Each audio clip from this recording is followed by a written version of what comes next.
আসসালামু আলাইকুম, কেমন আছেন সবাই? আলহামদুলিল্লাহ আমি ভালো আছি। তো চলে আসলাম আপনাদের মাঝে আরও একটা নতুন ব্লগে। সময় শেষ হয়ে গেল, 1 মাস দেখতে দেখতে কেটে গেল। আজকে আমার বাংলাদেশের লাস্ট দিন। আগামীকাল এই সময় ইনশাল্লাহ বাসা থেকে বের হব। আর প্রচণ্ড বৃষ্টি। কালকে এখন বের হওয়ার সময় যদি এরকম বৃষ্টি থাকে তাহলে মনে হয় ভিজা বাসা থেকে বের হইতে হবে, কারণ আমাদের যে রোড মানে বাসার গলি, ওই গলিতে গাড়ি ঢুকে না। তো গাড়ি দাঁড়ায় থাকবে হচ্ছে মেন রাস্তায়। তো বাসার থেকে এ পর্যন্ত আমাদের হাইটে যাইতে হবে। তাহলে রিক্সা নিয়ে যাবো যদি রিক্সা পাই আর কি, নাহলে ভিজা যাইতে হবে, যে পরিমাণে বৃষ্টি। এখন দেখেন, দেখতে দেখতে 1 মাস সময় পার হয়ে গেল। আপনারা সবাই অনেকে অপেক্ষা করতেছেন যে ওমানে গিয়ে ফয়সালকে দেখার জন্য। ইনশাল্লাহ আগামীকাল রাতে আমি ওমানে থাকবো একা।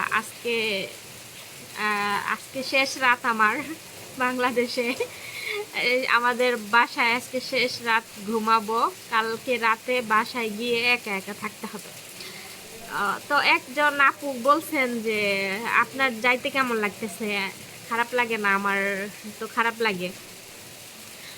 তো অবশ্যই খারাপ লাগবে, আবার লাগবেও না, কেননা যেহেতু যেতেই হবে সেহেতু খারাপ লাগা কি হবে। আবার কম আর বেশি ছুটি এটা কোনো বিষয় না, যেহেতু চলেই যেতে হবে। তো সবাই দোয়া করবেন যাতে ভালোভাবে পৌঁছাতে পারি। আর হুট করে যখন ওইখানে যাই না, বাংলাদেশের ওয়েদার আর ওইখানকার ওয়েদার তো এক না। যখন ওই দেশের এয়ারপোর্টে নামি না, মনে করেন এমন একটা গরম আহে, মানে এয়ারপোর্টের ভিতরে তো এসি আছে, বের হইলে এমন একটা গরম বাতাস আসে, তখন মনে হয় আল্লাহ কই আসছিলাম আর কই আইলাম, এরকম মনে হয়। আর বাসায় গিয়া রুমে যখন যাই, ঢুকি না, তখন একদম একা একা লাগে, সব খালি খালি লাগে, এরকম মনে হয়। তো প্রথম প্রথম যাওয়ার পরে 1 দিন একটু মানে একা একা ফিল হয়, তারপরে ঠিক হয় যায় আগের মতো। কারণ অনেক দিন ধরে থাকি না, বুঝেনি তো, অনেক দিন ধরে থাকি, ওরকম হয় না, অনুভূতি নাই, বুঝছেন? তো এই যে যে বৃষ্টি নামতাছে বাংলাদেশে, এই বৃষ্টিতে এখন আবার অনেক সময় দেখা যাচ্ছে যে আকাশের অবস্থা ভালো না থাকলে ফ্লাইট চেঞ্জ হয়ে যায়। চেঞ্জ হবে না মনে হয়, কেননা বৃষ্টি হইলেও আকাশ কিন্তু পরিষ্কার।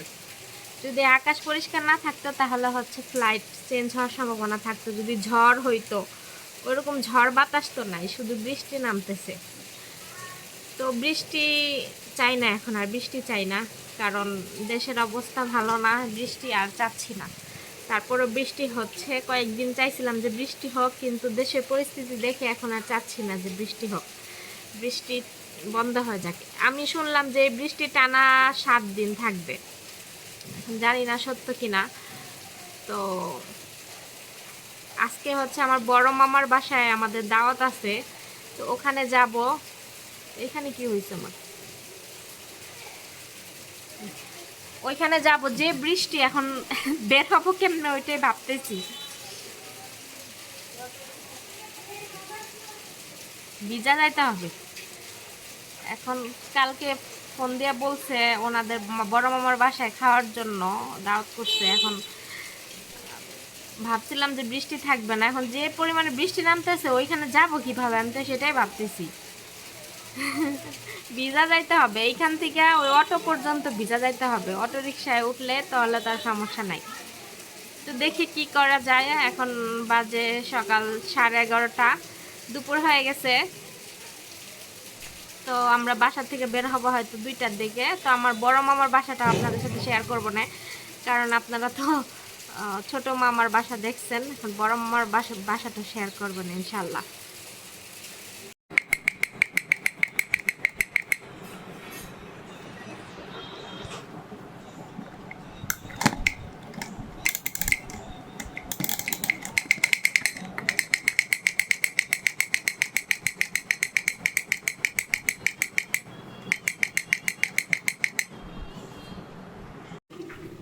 আমি মাত্র বিছানার থেকে উঠলাম, উঠে দেখি যে রান্নাঘরে ইলিশ মাছ রান্না হচ্ছে।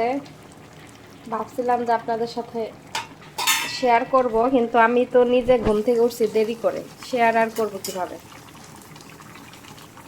আমি এভাবে খাইতে চাইছিলাম ইলিশ মাছ, এভাবে হচ্ছে হাতে মাখায়া।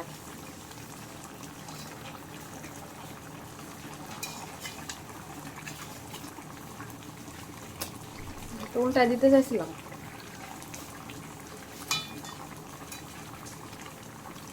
আমি তো ওইখানে আবার ওই যে চিমনি দিয়ে কাজ করি না, ওই চিমনি দিয়ে করলে উঠাইতে সহজ হয়। তো ইলিশ মাছ এভাবে হচ্ছে পেঁয়াজ মরিচ মশলা দিয়ে হাতে মাখাইয়া বসাইছে। আমি এইভাবে খাইতে চাইছিলাম, ওইভাবে রান্না করতেছে আর কি।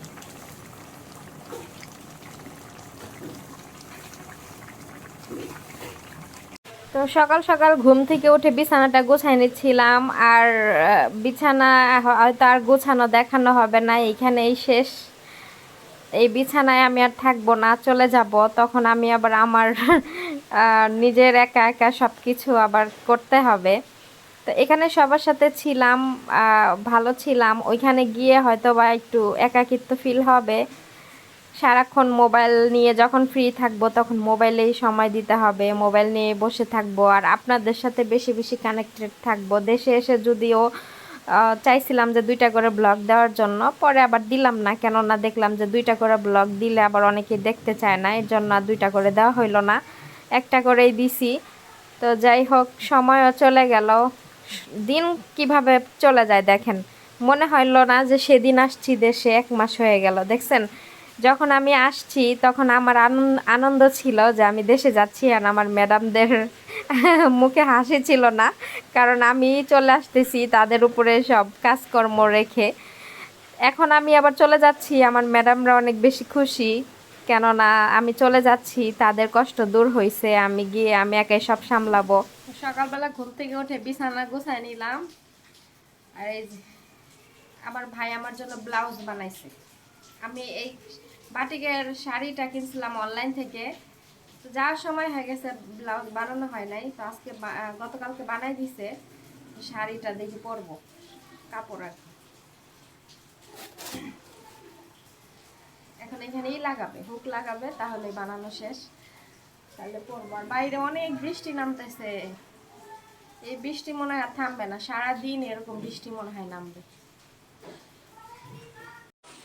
এই যে আমার লাগেজ গুছানো অর্ধেক হইছে, আরো জিনিস ভরতে হবে, কিছু জিনিস বাহিরে আছে, তো এখানে রাখছি। কি কি নিচ্ছি দেখাবো না আপনাদের সাথে পরে যখন আবার খুলি।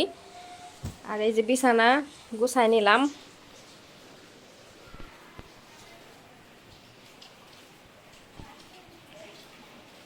চাদরটা কিন্তু ক্যামেরায় অনেক সুন্দর লাগতেছে।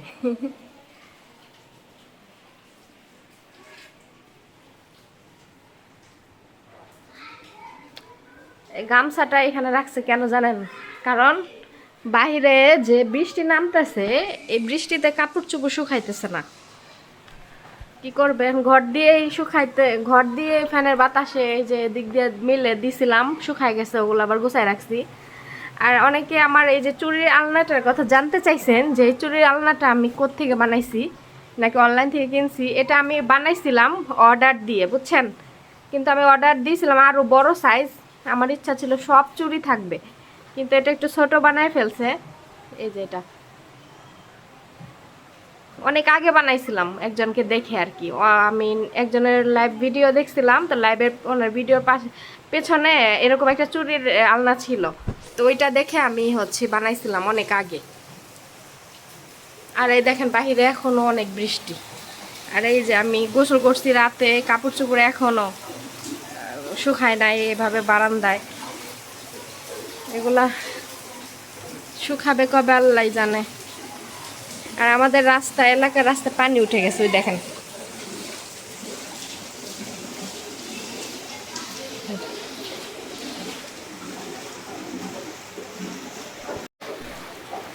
আমাদের এলাকার রাস্তা মানে অনেক নিচু, তো একটু বৃষ্টি হইলে পানি হয়, সেখানে তো অনেক বৃষ্টি হইতেছে সে রাত থেকে।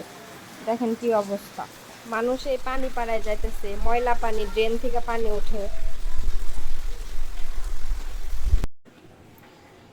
ইলিশ মাছ রান্না হয়ে গেছে, যে দুধ গরম করতেছে। রাতে আমার মা আমার জন্য দুধ বের করছিল, পরে আমি আর খাই নাই। তো সকালে আবার গরম দিছে, মাছ রান্না করা হয়ে গেছে। এই দেখেন, মাশাআল্লাহ সুন্দর হয়েছে। ও কি গ্রান ইলিশ মাছের! এই মাছের গ্রান আর 2 দিন পরে পাবো না। 2 দিন পরে আবার সেই টুনা মাছ খাইতে হবে প্রতিদিন। দেশি স্বাদের খাবার আর পাবো না। রাতের বেলা খাবার খেতে বসছি, এখানে বট ছিল রাতে, তারপরে ইলিশ মাছ ছিল। দুপুরে যেটা রান্না করছে ওইটাই, দুইটাই অ্যালার্জি জাতীয় খাবার। সরি, রাতে না, ওইটা হচ্ছে দিনের খাবার ছিল দুপুরবেলা, রাতেরটা শেয়ার করা হয় নাই। রাতেও সেম খাবারই ছিল, যেহেতু দুপুরে বেশি বেশি রান্না করছে, রাতে এই খাবারই খাওয়া হয়েছে। তো এই দেখেন, বড় একটা ইলিশ মাছের হচ্ছে টুকরা আমার মা আমাকে দিছে, আর ভেতরে এটা হচ্ছে ডিমওয়ালা মাছ ছিল। দেখেন, এত টাকা দিয়ে মাছ কিনে আনার পরে মাছগুলোর পেটে ডিম হয়েছে। ডিমওয়ালা মাছ আসলে মজা হয় না, কারণ ডিমে মাছের মজাটা নিয়ে ফেলে, শেষ করে ফেলে। তো যাই হোক, তারপরে সন্ধ্যার সময় ভাবি যে ডিম দিয়ে নুডলস রান্না করছে, তো সবাই নুডলস খাচ্ছিলাম বসে বসে। এটা ছিল সন্ধ্যার নাস্তা। তো ডিম দিয়ে নুডলস রান্না করছে, আর হচ্ছে চা বানাইছিল।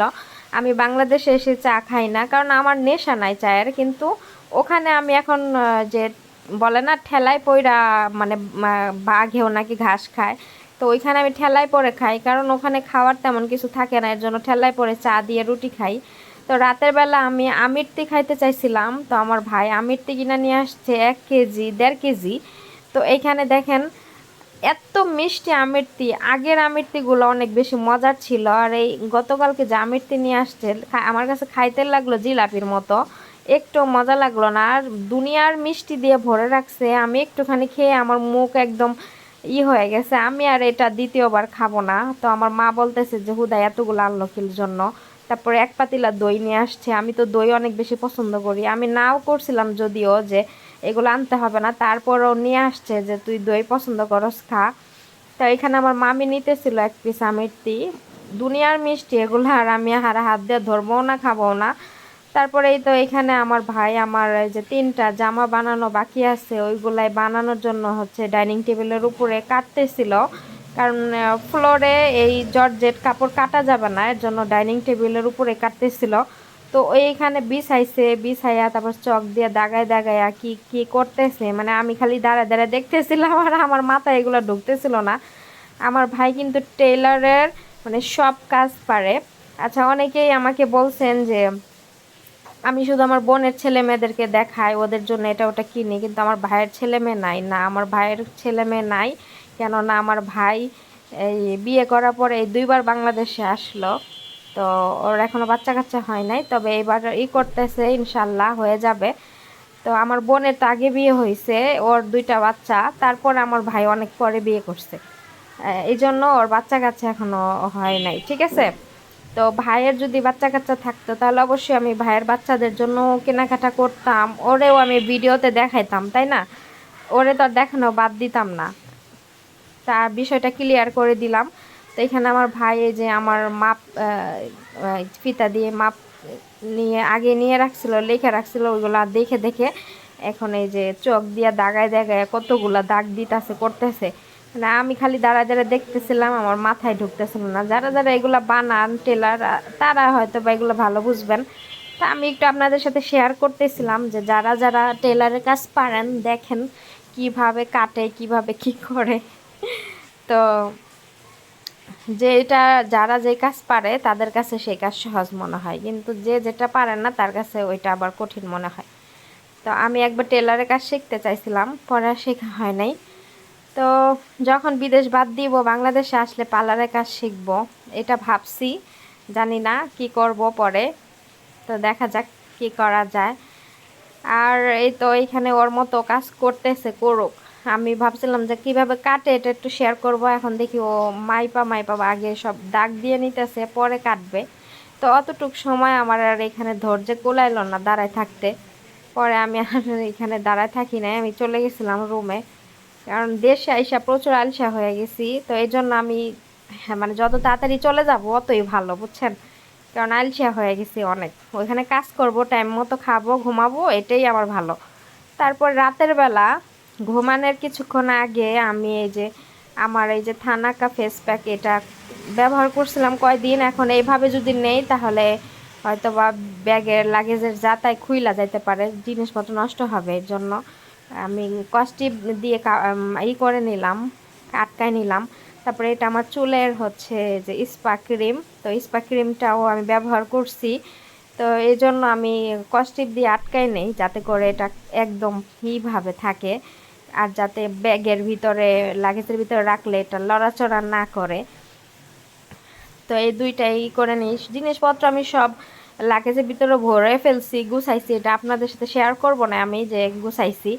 তারপরে এই যে আমার ড্রেসিং টেবিলের উপরে যে পারফিউম, তারপরে অন্যান্য যা জিনিসপত্র ছিল সব আমি এখান থেকে সরাই রেখে যাচ্ছি।